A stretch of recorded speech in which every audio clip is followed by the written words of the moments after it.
And can we skin this cat by way of saying that maybe this is evidence of the competition in Australia, Dos? Kenya, like, you touched on it, Dal. There's Hunter Paisami, there's Lalakai Feketi, there's, Matt Tuamua is still in the mix. There's all these other centres that could be there. Same with Fergus Lee Warner. I mean, it sucks to see them go, but Dos, is it a good sign for Aussie rugby that maybe we can let some guys that may be surplus to requirements at their level go? Look, I think there's arguments to both Is sides. that shit chat? That's That's shit chat, eh? There's both That's sides. real shit I chat. mean, I don't think... If Friends was here, man, he would call me out on that. So that's Freeney's fault. Yeah, look, I just don't think Australian rugby are in a spot where they can say, oh, we've got a surplus of talent. Let's let... Couple of injuries and we're let's shit let the the bed likes again. of Fergus Lee Warner and Ire leave. But, and Dal, correct me if I'm wrong, with contracting in Europe, do the teams, there's like tiered, right? You've got your Wallabies, your All Blacks in tier 1, and you can only have a certain amount of them in your 23 or... Yeah, is that still the case? Yeah. So if Ire went and qualified for Samoa, he removes himself from that pool and makes himself a more attractive option for the European clubs. Is that right? Definitely, Yeah. Okay. So that may have played into his decisions, as well as Good insight. as well as obviously playing for his native land, which is a huge opportunity. And as Dal mentioned before, the competition in the centres is it's pretty hot at the moment. So yeah, I would have loved him to stay because when Ire's on, he is on. He's good. He's so skillful, mate. He's got all the skills in the book. But yeah, I never mock anyone for taking these opportunities, and you've got a brilliant opportunity as a young human to go see the world as a young man, and make the most of it. So you're saying, Dal, that seeing as I haven't played for the Wallabies, I have a very attractive opportunity for a French club to sign me up. Correct. Theoretically, yes. It's in the works. On paper, It's in the works. on paper, yes. Sick.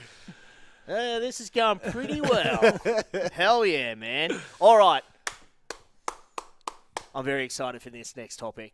All Blacks have slipped to third in the world. Suck it. Stick it up your ass. That's so good. So, number 1, South Africa, obviously, and then France. France have moved up to number 2, quite rightly, and the All Blacks down to 3. I think Australia's gone up to 6 or 5 or something like that. I think 5 behind England at 4. So I think 6 behind Ireland and England. England and Ireland, that's what it is. But with that, is it such a stretch to say that France are the favourites for the World Cup next year? In my opinion, wholeheartedly. Yes. I feel but like they are notorious bed shitters. Yeah, absolutely. But it's at home. They've got the Oh, yeah. Oh, man, that's so hectic. Yeah, go Just on. those players coming through. correct. Hey, And Dal. DuPont, Far out, and you look at these type of And guys Tamac. coming through. Yeah. Yeah, Cameron Walkie. Cameron Walkie. He's so filled. Very, very exciting for them. And at home, I just feel like they've almost timed it perfectly. Do you know what I mean? Another 12 months before they're there, but they found some real success this year with the Six Nations, and then it's building really, really beautifully for them. I feel like if it's not them, it's a Northern Hemisphere team anyway. Ooh, spicy meatball. As in who? Who do you reckon then? I still like England, and I know at the moment they're struggling, but I just think Dog ass, man. Eddie's a bit of a masterclass. He's a weird unit. He knows what he's doing, and I feel like he's going to have them ripping and tearing at the right time. Yep. You know what I've always found? That because the Northern Hemisphere, each comp in England, in France, in Ireland, there's always, every year, there's something to play for. If you're in the top 6, or firstly, in the French competition, top 14, you're playing to get in that top 7 to play Heineken Cup. So there's always something to play for. Once you get to the top 6, then you're obviously playing off to win the comp. If you're in the bottom half of the table, you're playing to stay out of the relegation zone. And then if you're in the relegation zone, you're playing off to stay in the comp. So there's these players, they're always experiencing these high pressure, high stress situations in games. Whereas, in Super Rugby, historically, it's like, you lose your first few games, you can't win it, but the comp still rolls on. And there's nothing, you don't win or you don't lose. There's nothing really to play for, which is probably why historically you've seen a lot of young players getting blood, because there's nothing on the line. Whereas in Europe, these guys, they've always got something. There's battles within the big battle, And I think they play a hell of a lot more football. And they than us play a lot today. more footy. And I think just in terms of when you get to World Cups, when you get to these situations, they've been in a lot more of these high-pressure situations than the Southern Hemisphere players, which I think comes into it a little bit. Obviously, New Zealand have very talented players as well as Australia and South Africa. But, yeah, there's that mental side of the game that they cope with or that they are exposed to a lot more. Especially in the professional arena. It's a professional game now, so the more that these players have, like, games that literally there's so much more than just winning on the line, you know what I mean? Like, they are literally out there every single week, as you said, fighting for promotion, fighting against relegation, looking at this competition or this competition, then there's the internationals, the Six Nations, then there's the autumn. Like, we literally have, Super Rugby, then June Test window, then Rugby Championship. Like, and that's 3 very distinct different comps, whereas you said they've got their own, and they've got the Premiership, then they've got this, and all this sort of stuff. So it's so much more a different environment, and especially considering the professional arena now, like, they are earning their keep. And you can understand why guys like Fergus Lee Warner and Ire Simone want to go over there, get a bit of that crust, man, because there's shitloads of dough flying around. You guys have such sick inside, eh? Man, like, it's just so different when it was just me and other fat loser battlers, eh? Speaking of promotion relegation, this isn't in the run sheet. Did you see that Ealing, I don't know what Ealing, some shit. Yeah. So they won the championship 3 day or whatever recently, but they've been nixed as being promoted because there's to go into the Premiership, you have to have a stadium of 10,001 plus seats, and they've got a 4,000 seater. They're appealing it, and it's a stitch up. So a small local team has busted their ass to make it to the Premiership, and then rug pull straight out of that, man. That's massive. That's hectic. That's huge because they've worked so hard over the last 4 years, putting together a squad. They've got a fair backer behind them, and they have just been, this is our goal, this is what we want to get to. So it's great to see them do that, but they will be absolutely devastating. And people are talking about, like, look at what's happening with Bath. Like, they have backers and they've spent all this money to get there, but they even said, well, as part of their appeal, what if we put in like a 3-year plan to increase the capacity? And but you're not there now, so we can't do it. And it's a bit of a stitch up because what if a team can work their way through all these competitions to get there, just as they've done, and just because their facilities aren't as good, they get stitched up? What a ball ache that is, man. All right, now back to the Wallabies. The number 10 jersey. Yeah, what the hell, man? Is that up for grabs, Dos? Oh, yeah, well and truly. I mean, there's, in my opinion, 2 clear front runners. Me and someone else, I assume. Yeah, you and Freens were you guys were close runner-ups. But, no, in my opinion, James O'Connor and QC. I think QC comes back into the squad. So you're saying Ben Donaldson and Noah Lolosiu? I'm not saying out of the squad. I'm saying they're in the squad. Nah, get out of here. And they are every day learning of how these 2 guys operate. Yeah. Both brilliant. And the young Waratahs 10 who's been playing the last couple of years, Tane Edmund, has impressed me as well. He's really good. Ginger Ninja. So just going on from when Ben Donaldson comes back, it's like, what do you do there? Because I think Tane's been brilliant. I mean, personally, you probably bring Ben Donaldson in because he was playing really well and potentially move Tane to fullback. I think New South Wales haven't settled on a 15 yet, and that combination could work quite well. But anyway, I think Quaid and Rabs are the clear front runners. I just think on the back of what Quaid did last year. Yeah, man, look, I can guarantee you that everyone in this room right now has probably spoken ill of Quaid in regards to he's done some stuff on the field where you go, shit, and all this sort of stuff, because that's what you can get with him, rocks and diamonds on occasion. What you did get with him. But typically more diamonds than you do rocks. But at the same token, last year there was this big question mark because, everybody seems like a changed man and all this shit. But he came out and just torched it. Yep. Was unbelievable. And you could see it's the same as James O'Connor. They've had to eat a mile of shit just to come through the other side. And you can see they're different players now. They're way more mature. And that makes such a huge difference. So, I don't know, like, you've got two guys who literally came up together, Dow, who, according to DOS, are our two front runners. So if you had to split the difference between those two, who are you going? It's hard. That's really hard. That's a tough question. It's a really tough question. I ask the hard-hitting questions here, man. It's interesting because we watch James every week here, and we don't get to watch Quade, and Quade's over there playing in a, He's doing some loose shit, man. yeah. The highlights coming out of there with him, man, are nuts. Exactly. But then you watch him at a test level like last year, it's incredible what he does. And what both of these guys now have is one, experience. Mm-hmm. So obviously this is why they're the front runners. And when you get to that age, because they've been doing it for so long, everything starts to become a bit slow motion for them. Mm-hmm. You know what I mean? It all slows down. They know where they're going. They understand what they're doing. Yep. And they're directing players in and around them, around the park. And so that's what you need. It's that control at that next level, which is the most vital cog in everything they're doing.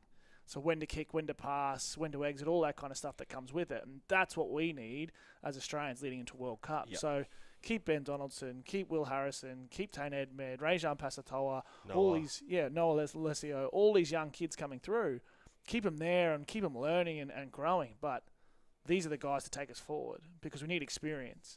We need people who are going to head down, bum up, and get us around the park. Have you had media training with Scott Morrison, have you? Because that was the most political answer ever. I asked you, who do you pick, Quade Cooper or James O'Connor? And you went on a huge diatribe and didn't even mention anything as to who you would choose. What the hell, man? That was ridiculous. That was brilliant, though. Very insightful, but bullshit. For the who record, are you picking, Quade Cooper or James O'Connor? For the record, I'm picking QC. Nice. Yeah. I'm picking James. Oof. Yeah. Churchy, nudgy, standard. That's so true. Funny that there's no Brisbane Grammar Boys in there. Stephen Moore, bring him back. Oh, God, how pathetic am I? All right, last one is the women's game. So the announcement, finally, after 2 years, 2 long, excruciating seasons of cancelled women's Wallaroos footy, we finally have some Wallaroos footy to be played next month between the Wallaroos, Japan, and Fijiana. We were discussing last week how Fijiana are literally an international standard side.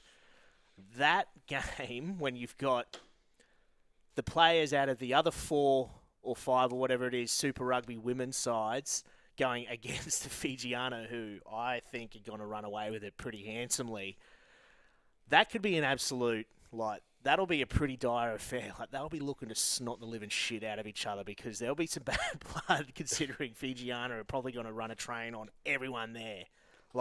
Dow, that one right there in particular for mine is going to be a corker.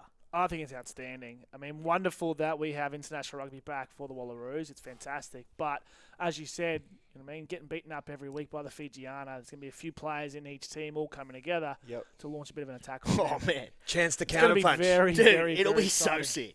It'll be so sick. But Fijiana as well, I think that this has just been so massive for the women's game that, look, we've seen the Super W sides playing the last few years, but injecting Fijiana into it has literally reinvigorated the competition. I think because, I can't even put my, finger on it as to why that is. I mean, we all know that Fiji rugby supporters will come from anywhere, go to anywhere to watch them play, but, man, the Fijiana side play such awesome footy, and it has literally lit a fire under that competition.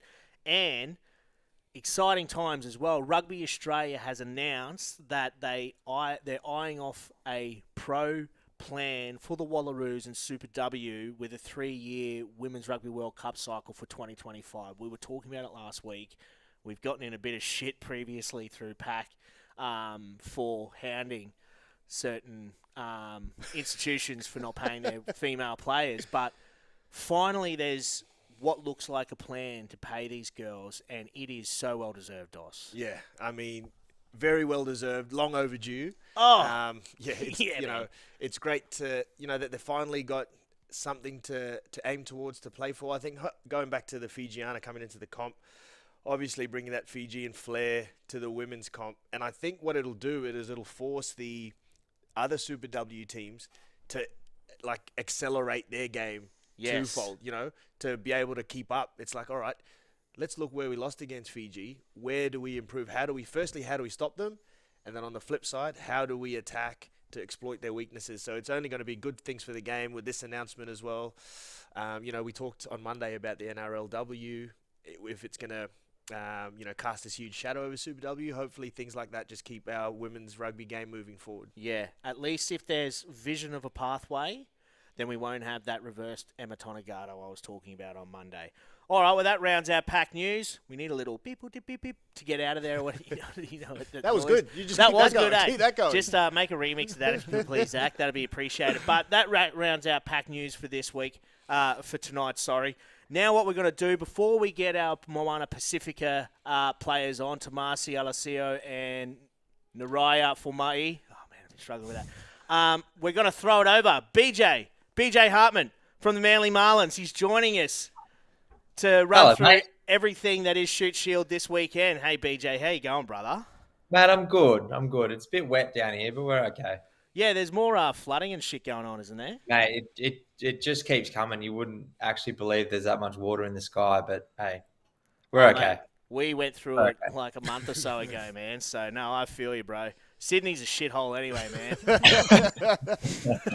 Went to Sydney a month ago and got COVID. It's literally the only thing I can write home about that. But Shoot Shield footy is back on Stan, which is absolutely awesome. So we wanted to get you on here. Obviously, a 100-game superstar from the Manly Marlins himself. Host of the Short Side alongside Sam Lane. So if there's anybody who probably has their finger on the pulse when it comes to Shoot Shield rugby, it is BJ Hartman. So BJ, looking forward to this weekend's matches. We've got Southern Districts versus Gordon. We know Gordon, I guess technically, is still the reigning premiers from 2 or 3 years ago or whatever it is. Very handsome, good showing last weekend. Who are you picking and why for this one? Oh, man, I think Gordon had a slow one on the weekend. They had Hunter. Hunter looked like a completely different side this year. Yes. They look very fresh. The highlights that you see coming through, there's some pretty heavy contact happening in there. I think, Billy Melrose at the helm. I'll probably go back to Gordon. I think they had a slow start, but yeah, Gordon will pull through with that one, I reckon. Loose. I'm keen to see what actually on that. I'm keen to see how Hunter go this year. I think they're going to be causing some real carnage. I reckon they'll knock off a few top teams. Hell yeah, man. Don't sleep on Hunter. Well, they only had a few point loss over the weekend. But speaking of the Wildfires, you've got Wildfires going down to Western Sydney to take on the Two Blues. Mate, you're talking about the Wildfires there. Big boys. The Western Sydney Two Blues are ginormous, mate. Yeah, especially, mate, if this stays wet, that is going to be a tight, full impact game of footy. There's not going to be much running footy. It'll be blunt force trauma, I reckon. But I'm keen. Look, my heart's with Hunter. I want to see them do well. I want to see them disrupt this comp. Well, they've really embraced their Pacifica roots as well. We saw during their preseason trials they were playing, I think, was it the Newcastle Tongan side in a relief match to raise some money for the Tongan relief. They've really embraced it. They've got Rob Puliovea, formerly of West, down there as their club captain and their first grade skipper. So they're really getting around the boys. And, mate, I'm with you on that one, BJ. I'm really excited to see how the Wildfires go this year. Hey, Jable, can I just interrupt? BJ, sorry, mate. What would you put that down to? Like the Hunters' transformation from last year to this year. Is there anything we can put our finger on, or is it a couple of things? I actually don't know if they've got the same coaches or not, but I probably wouldn't put it down to that. It looks like there's a lot of new personnel in jerseys. Right. And I heard through the off season that they were trying to it's a balancing act, right? Because they don't want to detract from their current, is it Central West or Central North competition that they've got up there? They don't want to pull players from other teams, because that then sort of lowers the standard of the local comp up there. So I know they were trying to pull players from outside of the local comp so that everyone kind of wins, kind of promote great players from the area, but also not to sort of leave other clubs sort of short. So there's from you look at the jerseys and you look at the players on the weekend, there's a lot of different faces to last year. I think, I think that's the biggest one. Yeah, okay, it's exciting. Mate, Yeah. they recruited heavily the last couple seasons too, and it Yeah. looks like whenever you do get a lot of the new personnel in, it does tend to Just reinvigorates take a a while. little bit. Yeah, yeah, it does. You know yeah. what I mean? But Mhm. like they seem to be fizzing at the bunghole in all the right areas. BJ, this one, your boys, the Marlins, up against West Harbour. Yep, Oh, you guys got. that's tough. That's Oh, tough. I man. will be back. I will be Yeah. back in Manly. Manly had a tough one on the weekend. We boys played against South And got smoked. and had a red card in the first 4 minutes, I think, which wasn't ideal. And it wasn't. I don't think it was on camera, so couldn't really see what happened. But he got off the red card, so I don't know what happened there. Got a Yeah, good lawyer. so Classic playing- Manly dude, yeah. man. It's like, yeah, man, no, clearly nothing happened, eh? No. So, Yeah, come on, nah. man. You can No, tell man, us. there's nothing in it. There's nothing in it. Manly played, 75 minutes with 14 players and only lost by a bit. So they'll be fine this weekend. I'll back them. First home game at Manly as well. They're a bit of a memorial match for old Russell Mackey, Rusty, that used to run around in his red shorts. Bit of a memorial game. So kind of like a back to Manly game. Yeah. Emotions running high. I think local boys will be fine. So you're backing the Marlins on that one, Gordon. The Wildfires loose. What about this one? Sydney Uni versus Randwick. Sydney Uni were untouchable last year and then got a touch-up last week. How good was that? But looking forward to Nice. this one. The Wicks were awesome in their win, and Sydney Uni have lost a hell of a lot of players. Yeah, I'm a fan of Randwick. Like it's their old school sort of stuff. The galloping greens and the running rugby is built into the green jersey and that kind of stuff. But it actually looks like it from the highlights Yeah. from the weekend. So I'll back Randwick. Loose. Yeah. Big call. Uni is still uni. But Rats showed that you can beat them. Rats had. From, again, rumours, there was Harry Jones. Shout out to Harry Jones, who had a wedding on Saturday in rugby season and took a third of the team away. Whoa, man. Yeah, and they still did uni. They still did uni. Apparently, one of the wingers for Rats just had an absolute field day. So that's that was interesting. So hey, the Fijian bloke. Semi-second Rats team can beat uni, I'm backing Randwick. Rugged. So what is doing with Sydney Uni? Because they were saying there's 12 players have bounced out from there. 12 starters have bailed. Mm, I don't know. They hey, everyone has a crack at uni about. Yeah. Who knows and who cares, Everyone likes J-Ball? having a crack. Yeah, man. As long as they're losing, everyone's happy. Don't get me started, man. That's the chat, isn't it? The whole everyone hates uni chat. But I mean, I hate they love that chat, so it almost fuels their fire. So Yeah. I hate it so much. I'm man. very cautious about students, throwing mate. shade at uni because they'll bite back. Yeah, but go get your own juniors, you dog ass. Man, Where's your pathway? I hate them so much. I'm also a West boy, so I'm born to hate UQ, but say la vie, boys. Eastwood versus Eastern Suburbs, mate. What's going on here? What do you reckon? Who are you backing?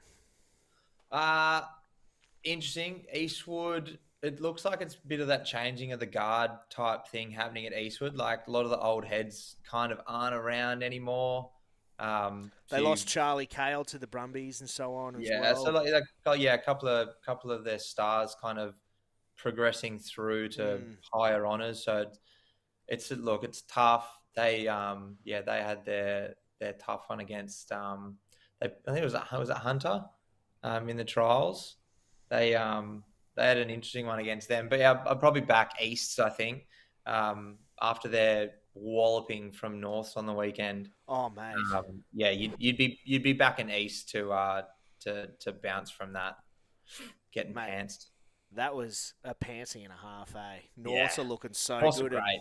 Speaking of, you've got the Rats versus Norths. This has got to be match of the round when you really think about it. The two Mate, form sides from the first round. That will be Norths. Yeah, after watching them on Saturday, Norths have got to be my short favourite for overall shoot shield champions this year. They it's a big call early, but just I see what they're doing off the field as well. There's a lot of good cultural stuff going on. Young fella debuted at 12 last week, and they had Billy Meeks ringing in from LA, an ex-North boy who wore the 12 jersey. He's been involved in Wallaby camps and whatnot. So getting him to ring in and like basically virtually present him his jersey was really cool stuff. Like, so what they're doing behind the scenes is really good. But like, I mean, you look at the on-field shit and they just destroyed East on the weekend. So, yeah. And I can't, morally, I just can't tip Warringah being a Manly boy. Oh, yeah. I was like, going with North, huh? Oh, I forgot it was the Rats. It's yeah. a moral thing. It's North by default on that one. Oh, sick. All right. Just a quick question. I think Dale and Doss have got a couple questions for you, but I just want to get your opinion on this. Do you reckon Bill Meeks has the best lips in world rugby? Huge. Hands down.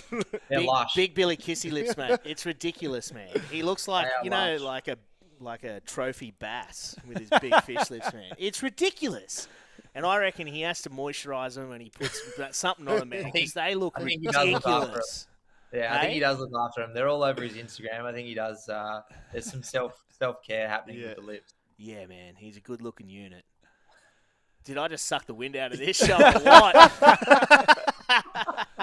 BJ, who's the best up-and-coming player who you think's going to come through in the next kind of 12 to 18 months down in Sydney? And he can't say you. Yeah, I mean... Is there anyone who stands out for you? Is there? What's the opposite of up and coming? Down and deteriorating. Yeah. I think Sad that and was me for the last depressed. 4 years. Up and coming in Sydney. I mentioned him. I've got to admit I don't know his name, but the winger for Rats on the weekend was so good to watch. The Fijian bloke? Yes. Yeah. Ball in Veramalamu or space. something. Yeah, ball in space. He was damaging. I think he's going to be great. There's one. Ben Maher's already been picked up. He is a Rats boy, but he's playing with Aussie Sevens this weekend in Mosese Singapore. Veremalua. Mate, he's going to be awesome. Yep. Do you know where he was last year? I have no idea. He might have been at the Rats last year, but this year, mate, That's why we've got you, man. Can't say it made too much sense last year, but he was so impressive to watch. Like he's a damaging runner. Almost scored the try of the season in the always first have round, but someone- bombed that little chip chase too. Yeah, not ideal. Mate. Not ideal. But he's my favourite so far. Ooh. Keep your eyes peeled, man. That is so sick. Mate, he was an absolute gun on the weekend. Yeah, so good. Nothing, Doss? All right. I thought Doss might want to ask you a question, but he had the same question as me. It was about Bill Meeks. So Yeah. that's all good. Yeah. It's the word on everyone's lips, especially Billy Meeks. You've still thrown me, mate. I can't. My Watch mind's it, just man. not Every working. time you see Bill Meeks in anything now, you're going to be like, oh, man. Yeah. Look, you can admit when you see a good pair of lips, you wouldn't mind want to kiss them. Like, what? When you Jay, when you're comfortable in your own skin, you can recognise like strengths in other people. It's easy. And want to be comfortable in his skin also. Yeah, man. Just got to be comfortable in your own skin.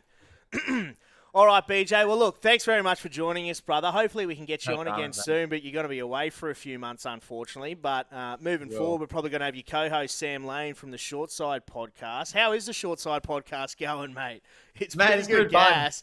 It's literally just tales of you getting stitched up and getting dropped from the first grade side. Basically, it started. That's literally how it started. We just wanted to share some chit chat, and so many people actually sent in their own stories. So there's a few we've got in the bank that we'll share over the next few weeks. But hey, now the season's started, hopefully there's more stories of people getting dropped, and mate, it's good fun. We have a good laugh on a Monday night. We just chat shit, and someone listens to it somewhere. I do, man. It's so good, eh? It's so good, man. It's literally just the tales of BJ and his slow decline out of the Manly Marlins first grade side. Makes me feel so good about myself, having never played top grade. As long as someone else feels good about themselves, then I've done my job. Damn straight. Bless you, BJ. Thanks for tuning in, brother. Thanks so much, lads. All the best, brother. We'll chat to you soon. Enjoy. See you guys. Thanks, brother. Thanks, BJ. How good was that, BJ? Absolute legend, man. He's actually the GM of Budgie Smuggler as well. Probably should have told that before. Right. Of all the things that is on his resume, that's probably right up there. But, yeah, man, Manly Marlins hero down there for the boys. Now, let's kick straight over. We've got, as we said, as we preluded early on in the show, that we are going to be joined by two of the Moana Pacifica superstars. And we're joined now by Tomasi Alosio and Naraya Fomai. Lads, how you doing? Can you hear me? Yeah, there we go. Oh, boys, how you holding up? You've had 2 weeks of serious matches up against the Blues. Tomasi, yourself in particular, you copped an absolute bell ringer from Caleb Clark on the weekend. How's the body holding up? Yeah, bro, I'll start. Yeah, not too bad. We've obviously gone through our first storm week and we're heading into our second storm week now. But yeah, on that game against the Blues, yeah, probably just an accident that that happened. Yeah, and obviously still just a few symptoms, but going through the protocols this week to hopefully start playing again soon. Tomasi, Aiden Toa here, mate. You probably couldn't have picked bigger legs in World Rugby to run into. He doesn't have the smallest legs in the world, eh? Yeah. But yeah, nah. I think it's just just one of those accidents that happen in rugby, and just very unfortunate that I caught the end of it, and Caleb was involved too. So yeah, no hard feelings, but it's it's been dealt to. So just time to move on, and yeah, it all happens in the heat of the battle. Now, Naraya, you guys have been together, obviously, as a new team since, November, December last year. How's it coming together as a side? Obviously, getting that win a couple of weeks ago was massive, but culturally, obviously, it's been pretty special. What's it been like as a team these first couple of months? Bro, it's been mean, eh?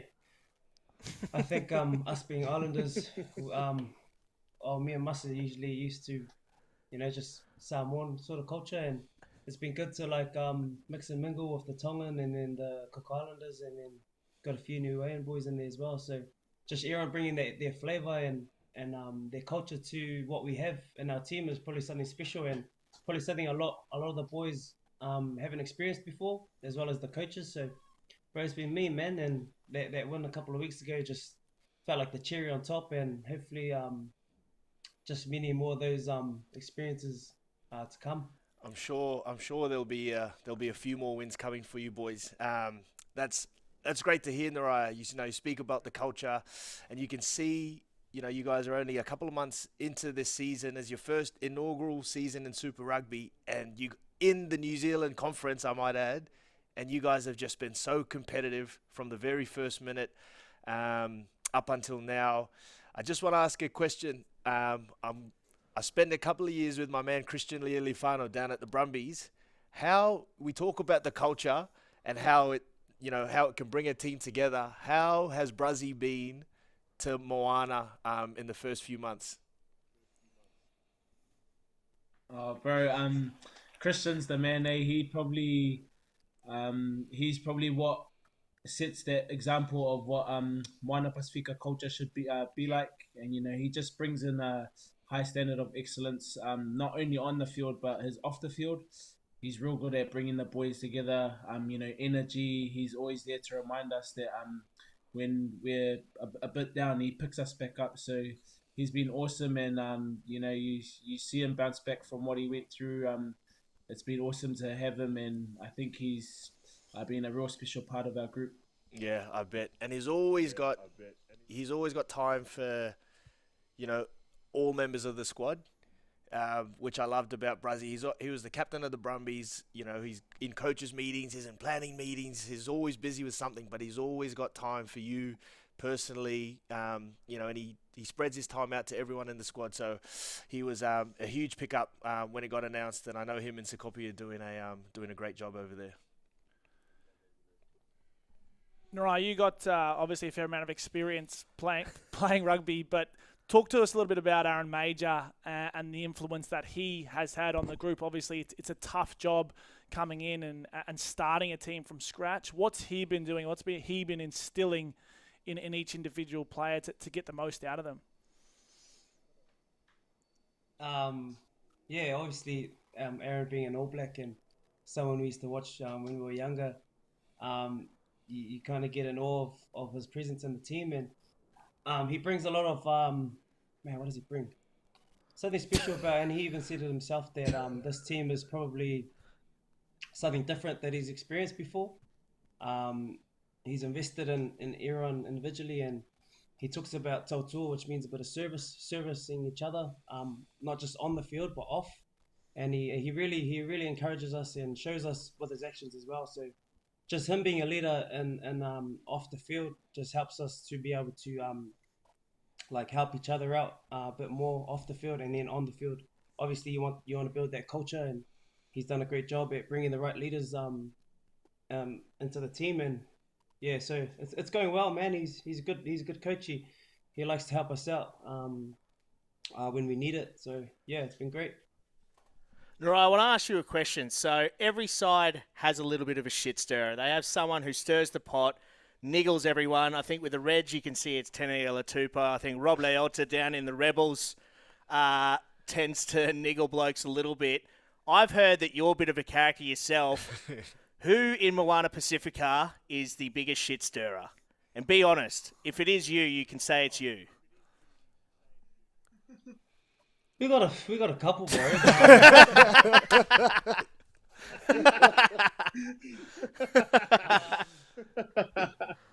Yeah, probably would have to be Levi. Moore. The centre? Yeah, he's a grammar boy. Went to my school, yep.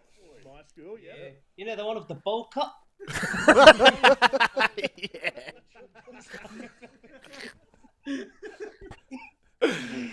He gets a bowl cut specifically to show the eagle at the back of his head. The next time you see him play, you just look at the eagle and just give it a slap, bro. Nah. So it'll probably be Levi. Who else? This guy over here. Don't listen to what he's saying, bro. He's a liar.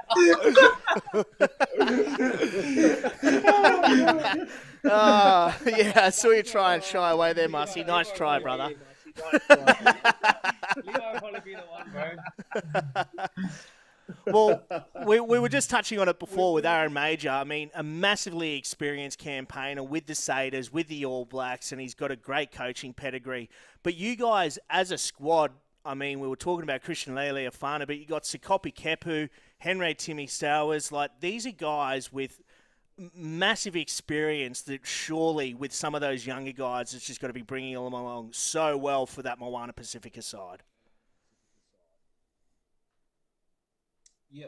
As you said, like the likes of having Kips and Christian, just world class players. Over 100 tests for the Wallabies and over 100 Super Rugby caps too. So to have those guys lead us has been awesome, especially for the young guys. And we've got a few like 20, 21-year-olds in there. So it's been awesome just to kind of have that leadership, set the example, and also a pathway just for these young guys to come through. And it's been awesome. Like they talk about 26 years in the making, this Moana side, and those that paved the way for this side to happen. It's been awesome. So hopefully, in the long run, it's a real good pathway for Pacific Islanders who choose to go down that Super Rugby path, and just obviously creates more opportunities being another Super Rugby team here in New Zealand. I want to get your thoughts on this because I watched that win you guys had against the Canes live, and when Denny Tawala put that kick in, I went bug. Mate, I flipped out. That was my nice way of saying it. I lost my shit. I can only imagine what that meant for you guys when he put that on the toe, chased hard, and got that try to secure the dub. That would have been magical for you guys. Yeah, bro. In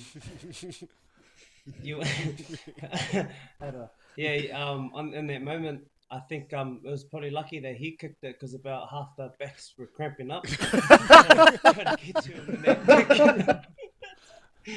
Bro, but those are like moments that you sort of dream of. And for us, this year, we were searching for wins, but we were just searching to sort of make our people proud and our families proud. So that win sort of came not when we least expected it, but sooner than we thought. But we always had that belief, and we go into every game with the belief of winning. But yeah, so for us it was just making our families and our people proud, and just going out every week, and no matter what the result, we're just going out there and doing the best we can. So yeah, man, that feeling was special. Yeah, it was hard to explain, bro. Like, we were cheering for about 5 minutes after the game, and we forgot that we were tired, man. We ended up getting the dry horrors, bro, after cheering. So it was awesome, man. So hopefully, yeah, get a few more of those experiences and wins this season. Mate, I can't help but agree. Look, as you said, no matter the result, no matter what happens from here on out for the rest of the season, you guys have done your nation, your club, your family, everyone proud. It's been absolutely awesome to have you guys into the competition, and all the best for the rest of the season. Cheers, bro. Thanks for having us, man. Cheers, lads. Thanks, fellas. boys. How good was that? How good was that? Yeah. Man, that was so good, man. We Brilliant. got two dudes from Moana Pacifica on our Brilliant, show. yeah.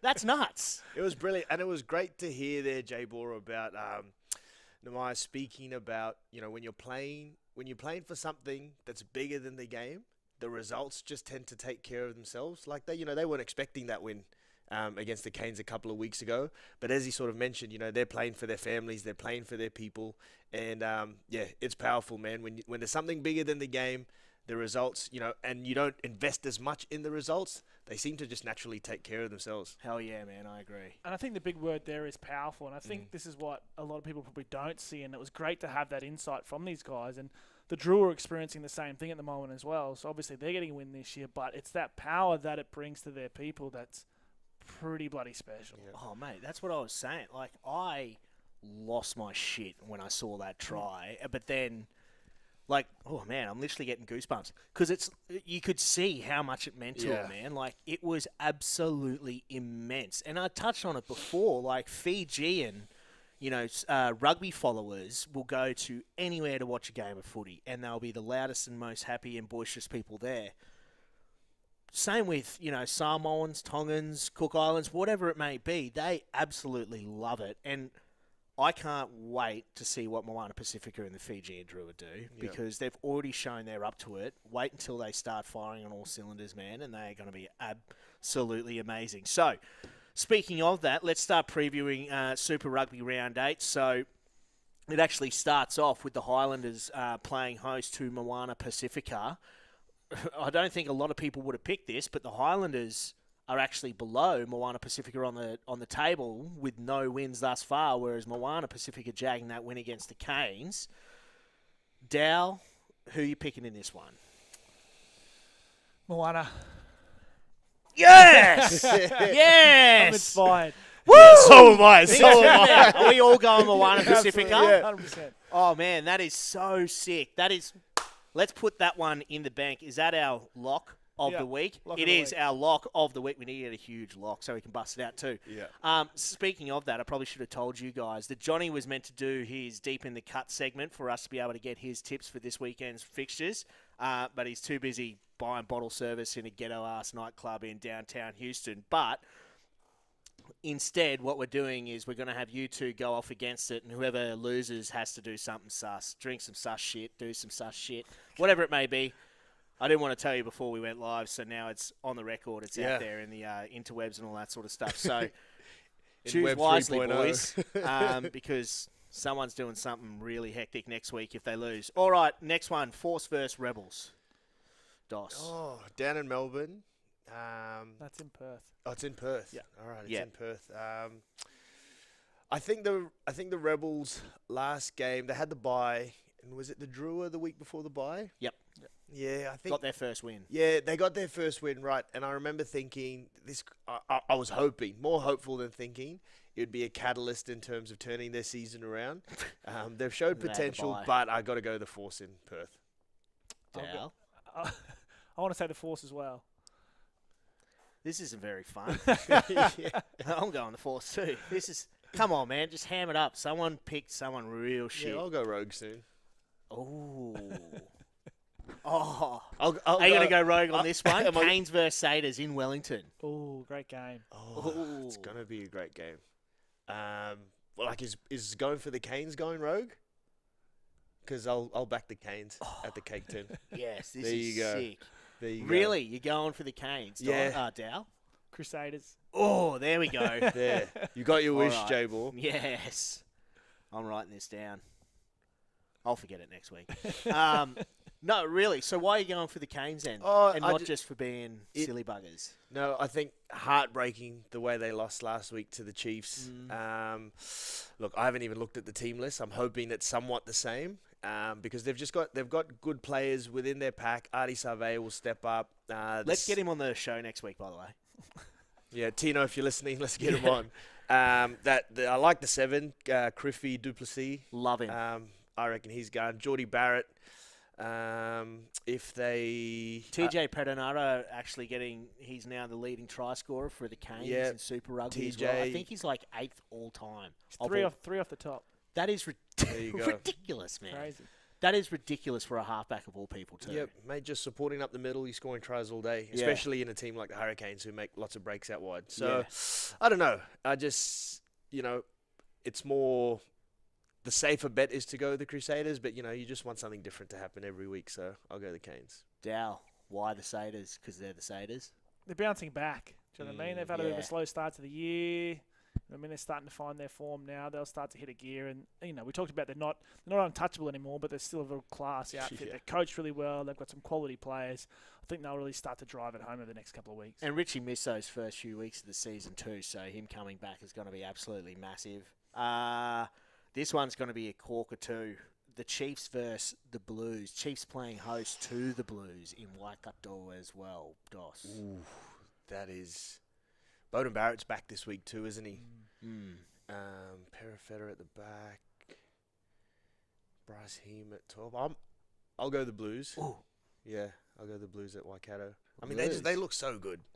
They look so good. Chiefs aren't too bad either, man. Yeah, I'm going Chiefs. Yes, there we go. Home ground advantage. That's it. That'd be a cracker of a game. It's going to be a belter of a game. Yeah. Oh, that'll be so sick. It'll Yeah. be attacking Rugby City, man. It Yep. will be going off like a frog in a sock, man. And good to see the Chiefs moving Nankerville off the wing. I love it. Mate, Alex Nankerville's been so good for so long, but he's just that underrated sort of white boy. But, man, he has been awesome this year. I think it's because he's got that mullet rocking. But he's been absolutely red hot. In a Chiefs side that have so many attacking weapons, Yep. he's been so strong. No Josh Ioane this week too, Dal. Bryn Gatlin playing at 10. Joshua injured. He must be because he wasn't on the bench either. Yeah, right. Bryn Gatlin's a class out. He is good. He is good. Loose. There we go. Look at this. How's this dialogue? This is a great show. Fiji and Drua versus the Brumbies at Scuncorp Stadium as well, of all places. It's hard to go past the Brumbies. Yeah, I'd love to go. Loser! I would no love- way. Fiji all the way. I'd love to go rogue again and pick Look at the Ndrua. side the Brumbies have picked. Like, they're blooding some Yeah. youngsters. They're not like... I mean, if there's a game, if there's ever a game where Fiji and Drua are going to beat the Brumbies, it's this weekend. Suncorp neutral will be territory. absolutely heaving. Not even neutral territory. There's going to be way more Fijians than Brumbies supporters. Yeah. But yeah, the structure that the Brumbies bring to the game, I think, is just going to put a cold, wet blanket on the Fijian flair. You're killing me, Doss. I know, mate, and it pains me to say that, but sometimes logic has just got to prevail. The over. PAC Show is not born on logic or facts. We've discussed I'm quickly this. finding that Yeah, out. man. It is. That'll be written on my tombstone. All right. Well, that rounds out Super Rugby Round 8. Now let's look forward to Super W this weekend. Unfortunately, tomorrow night's game, I think it was the Force versus the Rebels, has been postponed or whatever it may be as a result of, I assume, COVID. But we've still got some absolute corkers lined up. In particular, Tars versus Reds. This is the pinnacle of women's rugby in Australia. Like, always has been, probably always will be. We know Fijian are absolutely red hot, but this is typically a bloodbath of a game. Who are you picking here, Dos? Man, I would just love to see the Waratahs women lose 2 games in a row. So I'm going to go the Reds. Yes! Yes! Then you go and do something like this and totally redeem yourself. Dal? Yeah, we'd love to see, obviously, the Reds get up, but I'm going... Oh. Dallin, he's so boring, man. Hey. I'm going with my head and back in the Waratahs. Look at you. Doesn't want to drink warm Ton Lager on the show next week. You Ton coward. Lager, mate. Don't you dare knock Ton Lager. It is delicious. Warm? Yeah, fantastic. What It's is like a You Ton are a Lager? kook, man. What am I You're a missing out weirdo. on? What am I missing out on? It's like this. Is it German? I think it is German. It's horrific, bro. It's awesome. It's like $28 a carton Why do you think for a I? pack of 30. Yeah. Why do you think I stopped drinking? I bet you Nick Frisbee has them weekly. He's a gold. At that price point, He's a gold. when he man. wants to change Yeah. up from a mango, he'll I go reckon one of these. they Surely test his Frizz. blood, and his blood Surely type is Frizz. Ton. Mate, yeah, he's a loose unit. Let's get Pickle on here too. Yeah, mate. 100%. I tried to get him on tonight, but he was busy. Oh, But he said in the coming weeks, he's keen as mustard. I reckon we get him on the couch. Oh yeah, yeah. We'll get him in 100%. studio. Get Yeah. a beer sponsor too. Yeah. Yeah. I like. Oh, but As it soon won't as we matter. lock that in, But it there's won't a good matter chance who we Pickle will be here get. too. We'll have to get 4X to get him on the show. That's true. Maybe we'll just wrap a Ton Lager in a gold can stubby cooler or something. And then last one, Fijiana versus the Brumbies. You can't go past Fijiana. No You way. can't, They're no. unbeatable, mate. As well as the Brumbies have progressed, we saw them a few weeks ago only just go down to not just the Reds but also the Tars in very good games of footy.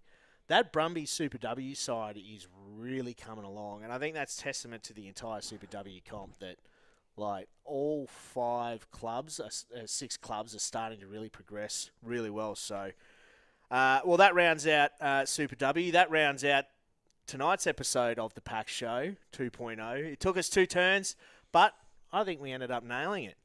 Anyone? Crushed it. Yeah. That was Crushed good. it. That Moana Yeah. piece was beautiful. That was great. Wasn't it? Outstanding, yeah. Yeah, how good. BJ messaged me and he said he absolutely loved it, so that was great. So now we know BJ can come back, give us a bit of a rundown when it comes to Shoot Shield. Dos, Dallin, thanks very much for joining us. Always a pleasure, Always a pleasure, J-Ball. Zachy Boy behind the 1s and 2s, absolutely running the show like an absolute professional that he is. Everyone here at DoubleTake Studios, everyone for tuning in, thank you so much. Be sure to tune in Monday night, like and subscribe, all that shit. Give us a follow on Instagram where we're going to be putting up all our snippets. And also remember to tune in to Stan and watch all the Shoot Shield action, all the Super W, all the Super Rugby, and then in 2 weeks' time, finally, we're going to have ourselves a little bit of Queensland Premier Rugby football too. But remember as well, we've got the WA Fortescue Premier Grade competition on there as well, Japanese League One, whatever it is. Tune in, have fun, stay safe over the weekend, and we'll see you Monday night. Yo-yo ma.